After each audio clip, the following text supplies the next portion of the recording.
She's been called one of the most important women in marketing, leading some of the most iconic brands in the world. Wendy Clark's professional journey began as a creative writing major at FSU, where she learned the power of turning words into action. Her success at a Texas ad agency landed her at AT&T, the largest telecommunications company in the world. As Senior Vice President of Advertising, she delivered the most ambitious rebranding in company history. Recruited by Coca-Cola, Wendy Clark is now President of Sparkling Brands and Strategic Marketing, in charge of the most important products in the Coke portfolio and accounting for billions in annual sales. At the 2014 World Cup, she led the company's largest ever marketing activation, reaching 175 countries.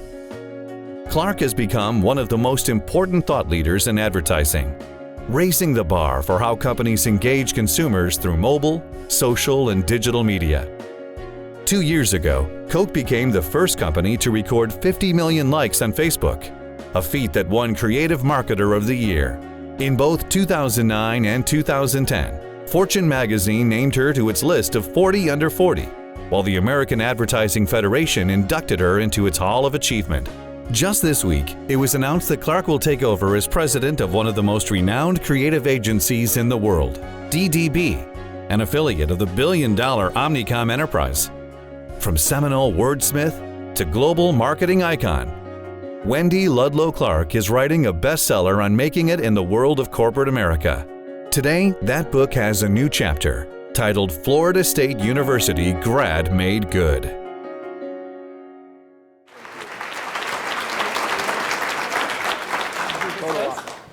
Wow, thank you so much. It's great to be here. I'm not sure how high that is. I do own something other than a black jacket and Coke t-shirts. I felt a little fashion challenge there in that video.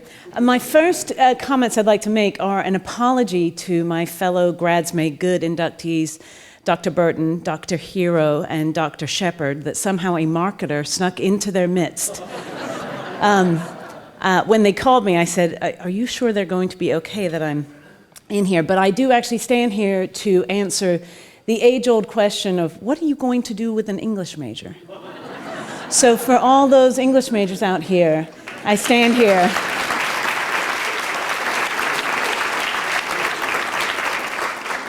There we go. One of the things that they asked us to talk about was what FSU means to us. And of course, in 3 to 5 minutes, that would be a little challenging. But I do want to say that Florida State to me means 3 things: confidence, community, and future. And I'll unpack those just a little bit.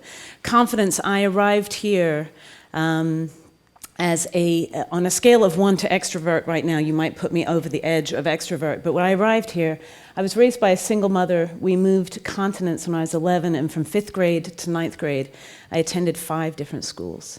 I was not nearly as confident as the woman you see standing in front of you, but at FSU, I found a sense of community and a sense of confidence that this very vibrant campus and people allowed me, from living on campus in Deviney Hall, that I understand does not exist anymore. I have not been by there, but just yet. But from dorm life to sorority life, as you see, my Kappa Alpha Theta sisters are still a very vibrant piece of my life today. From the collaboration and community I found in the English school of those learning to be writing majors and literature majors. I found that confidence and that sense of community. I also found my future. My husband is also a graduate in 1991. We didn't date in college because timing is everything. We would not be married if we had dated in college. That's a little tip to the younger people in the room. But 6 years after graduation, we're married, and now we're raising 3 potentially future Seminoles and 2 potentially future Thetas. So we're very proud to have them here with us. And of course, my future in my career that I'm still creating and building in partnership with my husband, who's incredibly supportive of that. So I stand here very appreciative to the FSU Alumni Association, to the university that prepared me for, so far, 44 years that's gone pretty well. I want to thank J.D. Doherty and Marion. I have to look at her new last name. She was Taramina, now Hargett. She's married, so I don't know her new last name. And then Dr. Michael Hartline in the business school, I think, had a lot to do with this too. Those are the three characters that I think have something to do with me standing here today. And obviously, to all of you, thank you, and go Knowles.